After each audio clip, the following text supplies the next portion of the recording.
Awesome. And I'm recording over here. Okay, perfect. All right, here we go. In three, two, one. Hello, and welcome to another episode of the CBO Speaks podcast. I'm your host, Donna Shealy, and glad to be with you again. Today's guest is Christopher Calvert. Chris is the CFO, Vice President of Administration and Finance at Northern Kentucky University. Hey, Chris, how are you? I'm great. Really pleasure to join you today. I am so glad that you're joining us as well. All right, Chris. Well, you've had an impressive career spanning Big Four accounting, private sector finance, and now higher education. So, talk to us about what initially drew you to the role of CBO in higher ed and kind of walk us through your journey. Yeah, it was kind of an unexpected twist to end up in higher education. Mm-hmm. Although I grew up in Bloomington, Indiana, so I grew up around higher education. Mm-hmm. Obviously, went to schools as well, but yeah, I spent most of my formative years in a college town. Okay. Um, so when the opportunity came up, even though it wasn't a career path that I had intended or expected, there Mm-hmm. was a familiarity around it. So, as you said, uh, yeah, I've had a quite a bit of a varied career.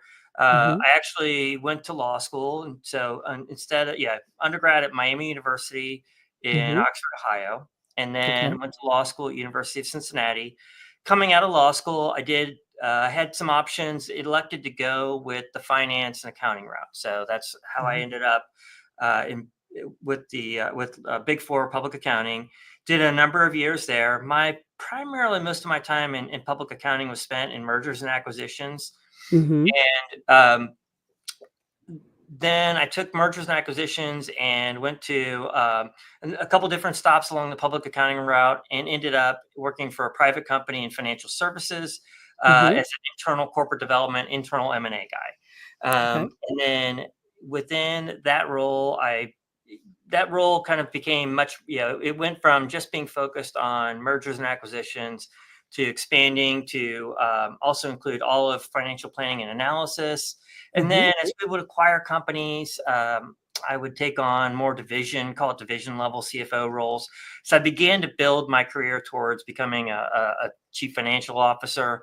Um, and then left that firm to take my first CFO role with a Mm-hmm. tech company, a smaller tech company. Mm-hmm. From there, went to a couple of other progressively larger companies.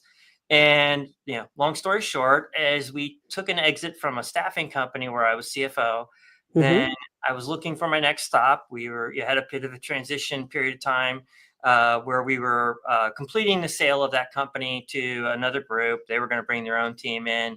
Was interviewing at a number of places, and within the community, a number of folks had reached out to me and said, as I was networking and interviewing for a couple of different opportunities, and they said, hey, you ought to look at Cincinnati State Technical and Community College. Monica Mm. Posey, who was the president there, they're looking for a CFO, and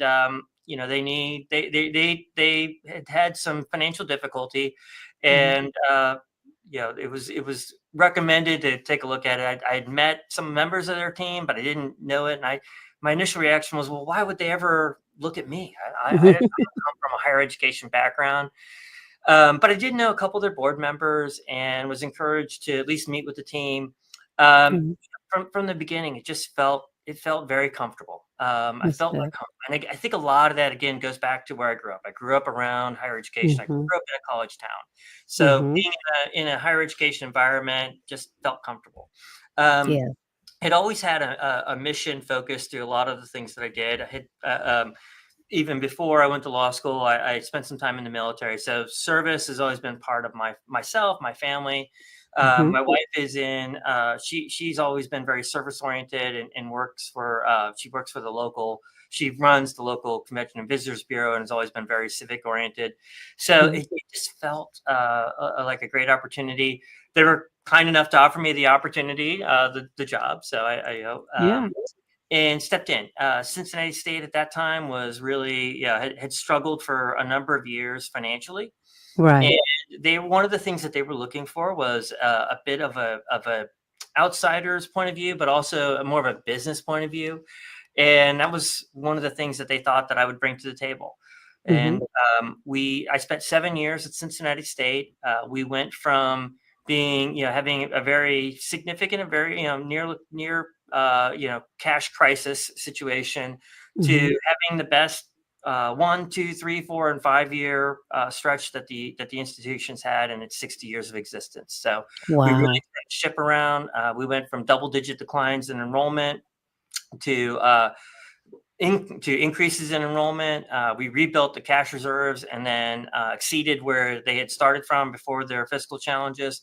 So Mhm. just, we scored win after win after win, and really took a very important institution to our community and took it from kind of a brink of, being took it from the brink of having, questions about its continued viability to restoring it where it really needed to be, and helping the community from that point of view.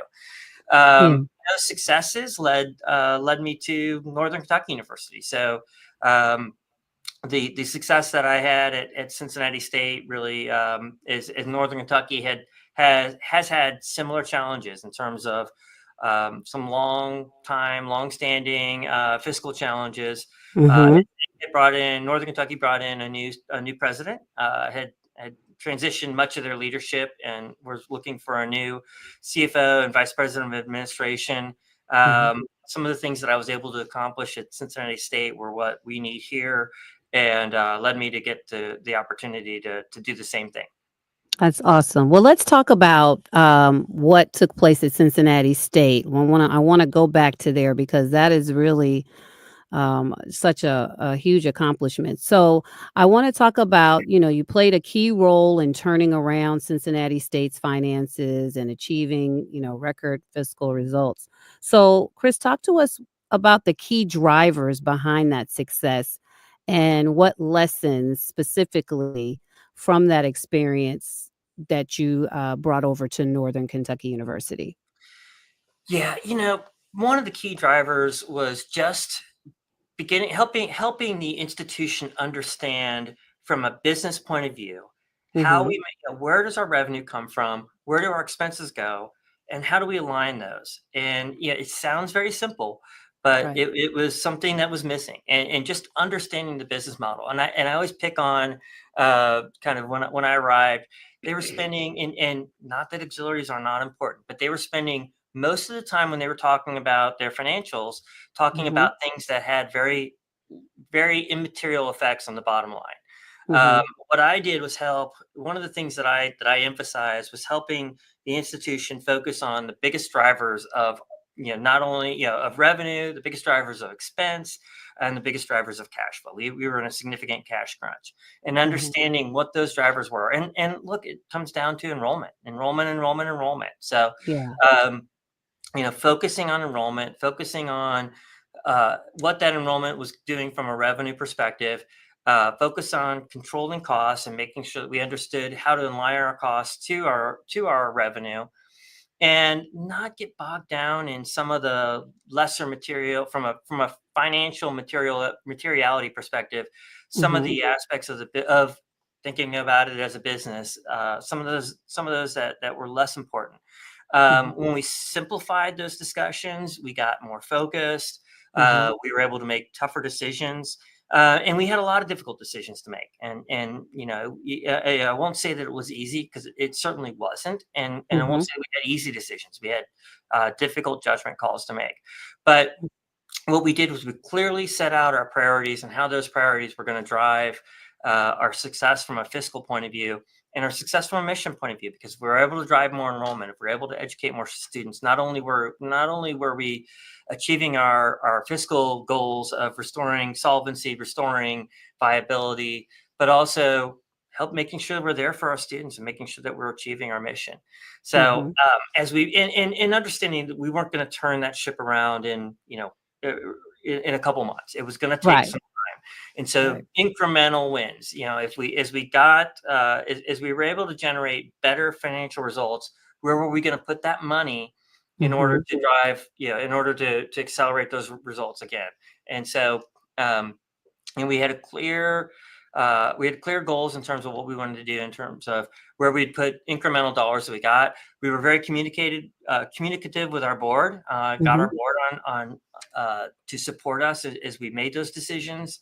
And then with each incremental success, we were able to build on it. And then it's one of the things that I think even in the finance and accounting, even in the finance and accounting world, a lot of Mm. us forget it's that compounding effect. And that's really, Yeah. I laugh about it, but Right. what we saw at Cincinnati State was that compounding effect, where all of a sudden the losses became, smaller losses. And then we began to have investments that would then compound on investments over time, even over, 2, 3, 4, 5 years. All of a sudden, those compounding effects began to really hit the bottom line from a fiscal perspective, really began to hit the bottom line from a mission perspective as we turned our declining enrollment into increasing enrollment. Mhm. um, it's one of those things you learn. We all learn that in business school, but I think sometimes we forget how much compounding can really help out. Right. And speaking of that, I wanted to have you dig a little deeper on how you balance the need for those immediate cost cutting, um, you know, things that you had to do with the long-term financial sustainability and strategic investments. Like, how do you balance that out? Yeah, we had tough decisions to make. I mean, Mhm. we had to make budgets. So one of the first things we did at Cincinnati State, and similar to what we're doing here at Northern Kentucky as well, as we're as Mhm. we're climbing out of a similar situation. Mhm. Making sure that we understood what are one-time expenses and what are going to be ongoing expenses. And I think that's from a fiscal perspective and from a finance perspective. Um, where can we make where can we make investments that may be one time, so we're Mhm. not signing up for longer term expenses, but where we have incremental dollars, where can we focus those dollars? So whether that's at Cincinnati State and here in Northern Kentucky, Mhm. whether we can focus those on advising, so giving uh, increasing advising to our students so that we retain more of those students. Mhm. Marketing and advertising at Cincinnati State, one of our key investments was back into marketing and advertising. And then Mhm. a lot of times deferred maintenance. Where can we put one-time dollars down so we could begin to mitigate some of those future investments and some of those potential long-term or larger dollar surprises that might be negative. Mhm. So it was those incremental investments that we made, and trying to balance those out. Unfortunately, that tends to come early on at the expense of adding staff, and that's tough because Yeah. one of the challenges, particularly when you're climbing out of a fiscal hole, we're climbing out of a fiscal deficit or a loss Mhm. situation. Um, One of the hardest things is making those decisions not to take on those recurring dollar expenses. So, Right. and we had to be very strategic about that. And in some cases, and in many cases, we had to look for opportunities to cut dollars. Mhm. And as we even where we had to even where we had to cut dollars, or we had to resist making new investments, as we saw those incremental dollars at first, we limited those to one-time things, so we didn't have that recurring expense the next year. So we could be very conservative in terms of what we forecast, Mhm. very conservative in terms of balancing our revenue and expenses, making sure we had some surpluses where we could then make some of those investments, see those investments compound, and then we could begin to make some more strategic and longer term investments that might have a recurring nature. But now we're starting to climb out. Now we're starting to see break even results on a overall on an annual basis. Now we're Right. starting to see surpluses. Now we're Mhm. starting to see revenue or enrollment increases that look like they might not just be one time outliers. So Mhm. it's that compounding effect, and but Yeah. also it's that understanding the business model and understanding the impact of, if I do something today, what's that going to mean next year or the year after. Right. Right. And also you mentioned this as well, that not only did you see fiscal improvement, but you also saw an enrollment turnaround under your leadership. So how do you see the relationship between finance and enrollment strategy? Yeah, I think one of the things we all have to remember as a finance, from when we come from the CBO or the finance Mhm. side, is that we are here for a mission. We are here to Mhm. educate students, and at the end of the day, even if you think about it not as much from a mission perspective, but from a business model perspective, Mhm. yeah, it's like the old saying in real estate: location, location, location. It's about enrollment, enrollment, enrollment. We Mhm. can, yeah, we can make adjustments to, again, I'll pick on auxiliary. I can make adjustments to food service, or I can make adjustments to, some of our auxiliary operations. But at the end of the day, those are going to pale in comparison to our enrollment. So if we have strong Mhm. enrollment, life becomes a lot easier. So remembering that, and then working with your counterparts who are outside, who are going to be outside of the finance department, and making sure you rally around your finance and accounting departments to understand and work with them. What can we Mhm. do to try to drive retention? Because a student that's with us 1, 2, 3, 4, 5, 4 years, gets to graduation, is much more valuable than a student that's only here a semester and Mhm. gets themselves into difficulty and doesn't come back, or doesn't get the support that they need, and may stop out. In Ohio, we had a state funding model that was really Mhm. very much, it was 100% performance funding. So not only was there just that, recurring tuition and fees model to a student that stayed Mhm. with us, but there was actually a state financing and funding perspective for a student that got to a degree and that hit milestones along the degree. Mhm. Northern Kentucky, the model is more of a hybrid model. So we get Okay. some of our funding; it's just a base funding. We get a smaller amount that's part of a performance funding model. So it's not as much. It's not as much of a direct correlation, but still, that student that stays with us, from first year through graduation, is more valuable than a student that doesn't. So Mhm. understanding that and trying to make sure that we focus on those support activities and measure those support activities that deliver that return. um, Mhm. yeah, that's very important. And working with, sometimes we do have to say no as a finance team and as an accounting team, but understand that business model. What is Yeah. driving, what can we do from a business model perspective to make sure that we're supporting those students, so we keep them, so they get to graduation, we achieve the mission, but also that helps our fiscal bottom line. Mhm. And to be more specific, like what innovative revenue generation strategies should CBOs in general be exploring beyond the traditional um, tuition and the state funding models?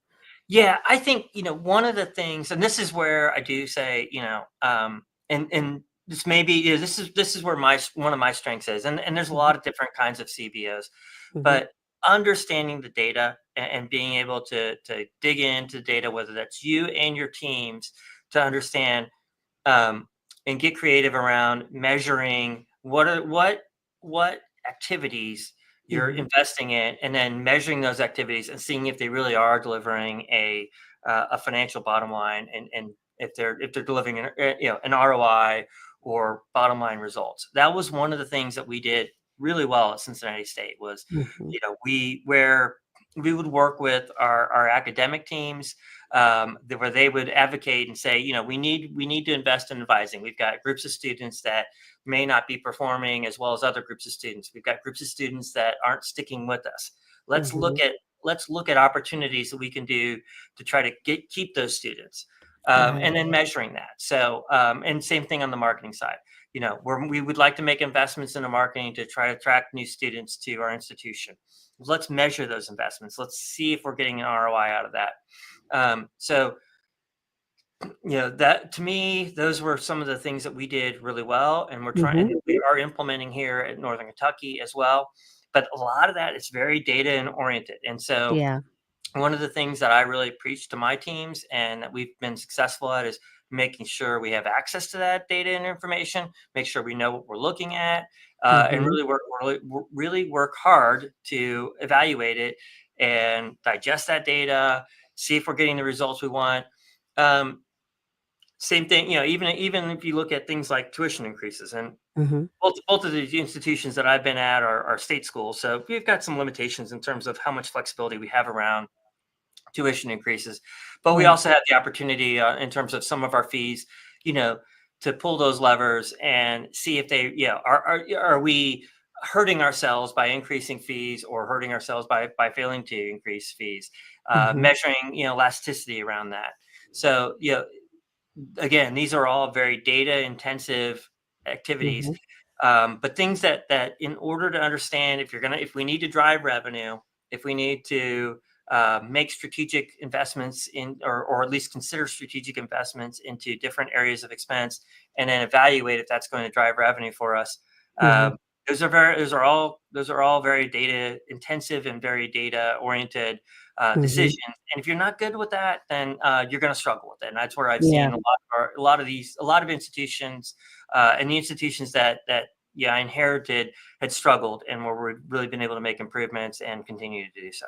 Yeah, yeah. It's important to make those data-driven decisions. So let's shift a little bit because you kind of touched on this and working closely. CBOs often need to work closely with the presidents and the provosts and, other campus leaders. So, what strategies have you found most effective in aligning financial priorities with institutional goals? Yeah, I think, and again, hopefully I don't sound like a broken record. No. Mm-mm. Part of that is to um, help those outside of the finance side, and whether you're talking about board members or Mhm. academic affairs or even the president, Yeah. or other members of cabinet or executive team, help them to understand the business model and help them understand what's driving the business model. Mhm. Um, that's one of the things that I have found most valuable.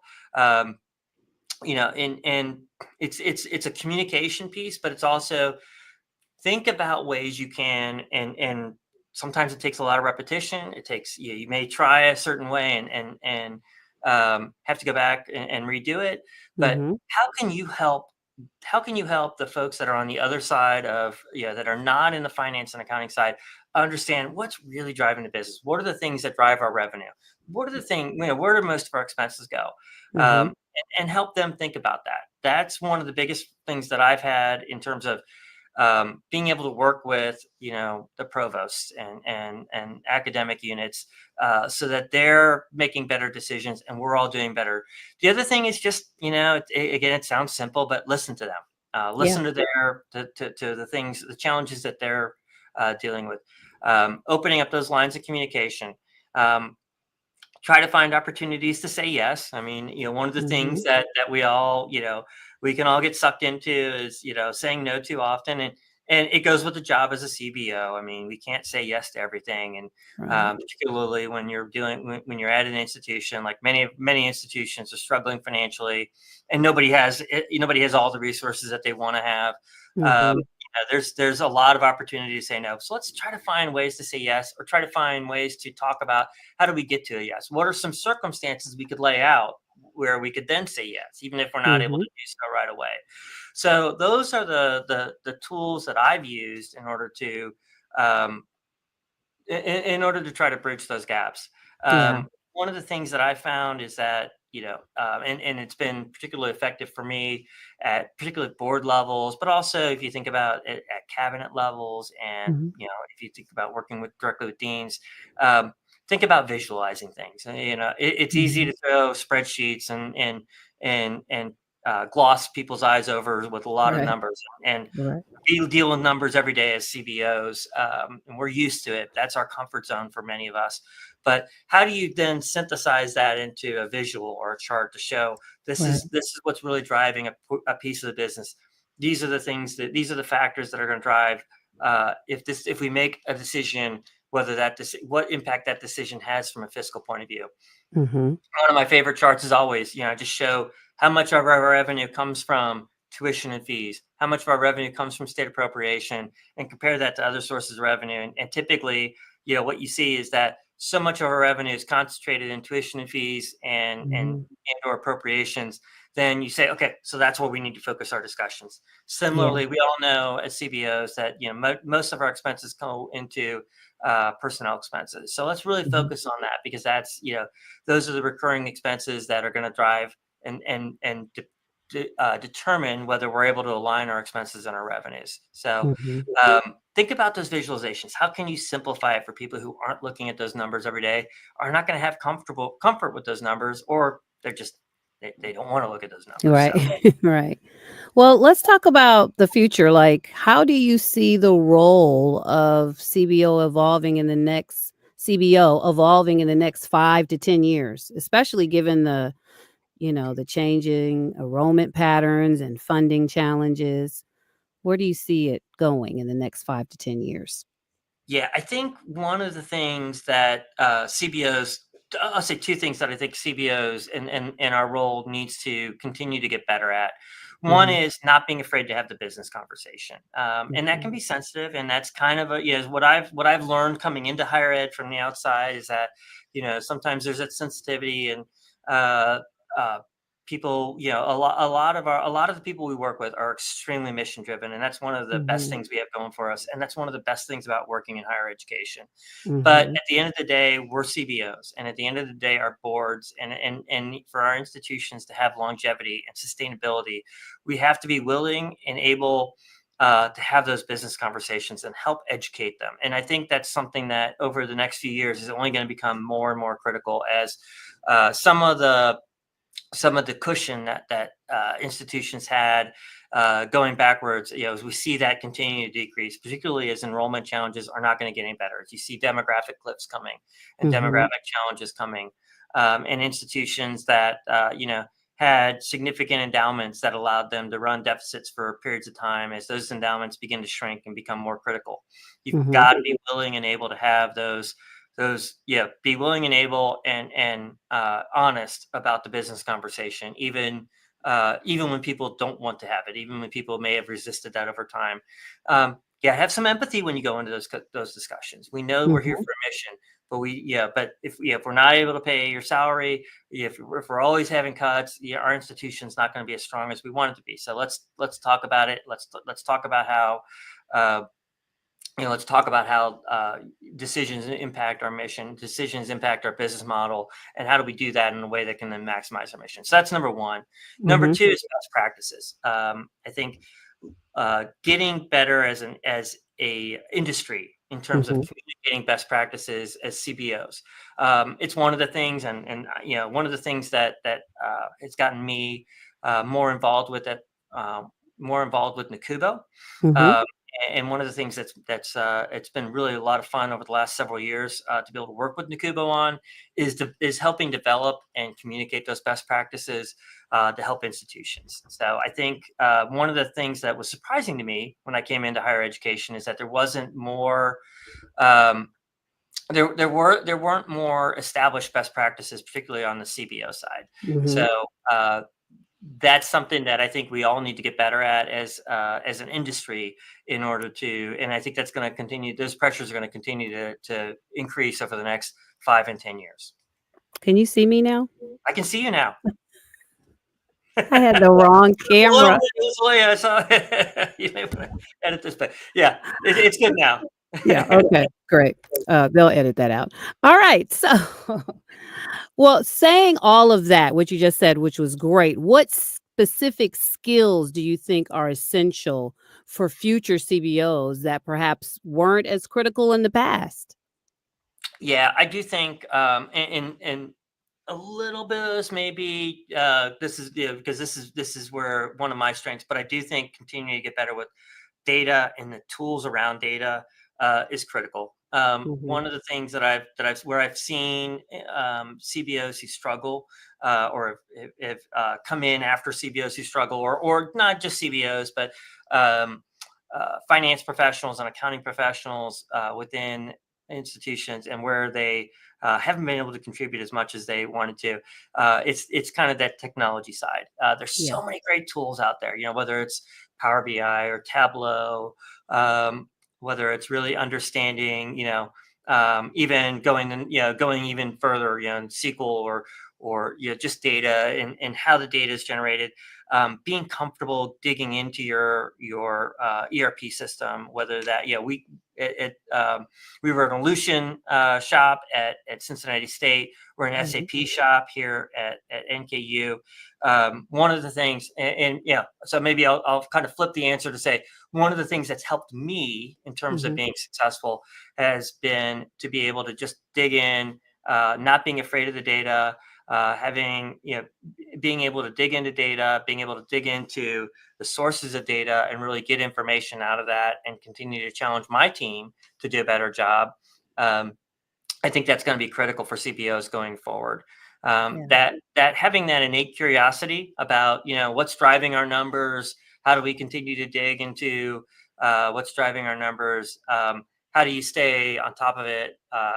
Just I think as time goes on, as CBOs, we're going to be able to rely less and less on just being able to rely on our teams to do that for us and bring us the answers.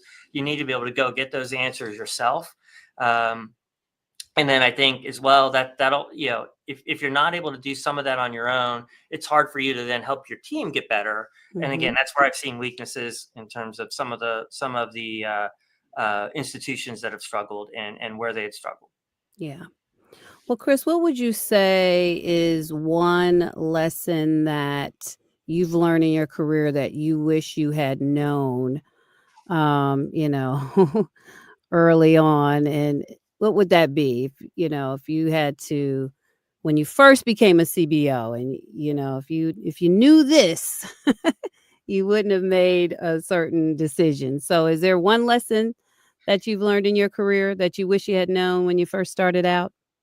I don't know if there's one lesson. I think one of the things that I did learn as I've gone through the various progressions of my career, going from, going from entry level and up through, into higher level finance positions, and then, CBO positions, progressively larger institutions. It's just learning how to be strategic, learning how Mhm. to communicate strategy, not being, and I guess it probably, if there's one lesson, it's don't be afraid to stick your Yeah. neck out a little bit. Don't be afraid to say what's on your mind. Be polite about it. Don't be afraid to be wrong. Yeah. One of the things that I've learned is just not to be afraid to be wrong. Um, I think that's something that as anybody starting out, and I always encourage my team. You know, I want to hear what your opinion is. It doesn't, whether you disagree with me or not, I want to hear your opinion. And one thing I've told every president I've worked for, every CEO I've worked for, every boss that I work for is, I'll tell you what's on my mind. I'm going to be honest with you about my opinion. Um, Take it or leave it. Yeah. And then, whatever decision we make, whatever decision, my boss makes, whatever decision my board makes, in present context, we will all be on board and even if you make a decision that I recommended against. So Mhm. I have learned not to be afraid to say, this is what I think may happen. This is what I would do if it were my decision. But that being said, once we make a collective decision as a team, let's all get on the same page and go forward. So I I try to preach that to my teams. I don't want to hear I don't want them to tell me what they think I think. I want them to Right. tell me what they think. And if we disagree, let's talk about it. And I joke with, my one of my my dad joke type things would be, you can tell me, feel free to tell me I told you so. So Yeah, I won't hold it against you. that's awesome. Well, before we close, I would love to hear what excites you most about the future of higher education finance, and if you could offer just one piece of advice to someone maybe aspiring to be a CBO, what would that be? Yeah, again, I think what excites me is it's higher education, because there is that mission aspect to it. And Mhm. one of the best parts, enjoy and love about being on a campus. We have new class coming in every year. Mhm. It's a challenge, right? In that we don't have we don't have 20-year customers, hopefully not. We got to go out and find that new customer base every 4 years, and in the traditional undergraduate setting. But on the other hand, you get that influx of that excitement and that influx of new students. So that is one of the things that excites me. The demographic cliff, that gets talked about a lot. It's going to be very challenging for a lot of institutions. Um, I look at that as a challenge. I look at that as an opportunity for the institution that I'm with, for Mhm. the institutions that I've been with, for us to do it better than everybody else. It can be scary, but anything, the old anything in life, if anything worthwhile is not easy. So I get some excitement out of that. The opportunity to And again, this can be kind of, people in higher education may not like to always hear talk like this, but the opportunity to win, the Yeah. opportunity for us to go out there and outcompete the other institutions. There's nothing wrong with the other institutions. I have a lot of friends at our competing institutions, but the opportunity to go out there and outcompete them and figure out what's resonating with students, what's resonating with our customer base. How can we come up with the strategies that will drive more students to come to us, that will enable our students to succeed, and then spread the word so we get more students from there. The fact that I think one of the misperceptions about higher education is that it was a very static industry. Yeah. It's just not the case. Things are changing all the time. Many institutions have been around for decades and hundreds of years. Mhm. Uh, However, all of our institutions are evolving and continuing to evolve. Knowing where our particular institution is going to win and where we think we're going to win, we're not going to beat some of our competitors at everything. Um, and there's some aspects of certain arms races, for lack of a better word, that for example, on the flagship side, it's those are tough for us to compete with. But we've got many other areas that we can compete and beat them. Mhm. So understanding that and finding those avenues, and then really doing our absolute best job, and that's one of the things that keeps me. That really keeps me passionate about being in higher education and loving it. But again, it does go back to the fact that, full circle. I grew up in a college town, and That's being right. around, being in a campus environment. It's a lot of fun. It really is Yeah. an exciting environment to be every day. That's awesome. Well, thank you so much for joining us today and sharing with us today. I appreciate that. Thank you, thank you. It was my pleasure. Awesome. And thank you all for joining us for this episode of CBO Speaks, brought to you by the National Association of College and University Business Officers. You can find resources for today's episode, as well as a wide variety of research and tools at nakubo.org. Make sure you subscribe to CBO Speaks wherever you get your podcasts, and so that you can get the latest episodes instantly. And on behalf of Christopher Calvert from Northern Kentucky University, I want to thank you for joining us on CBO Speaks. I'm Donna Shealy. Be well. Okay, stop that.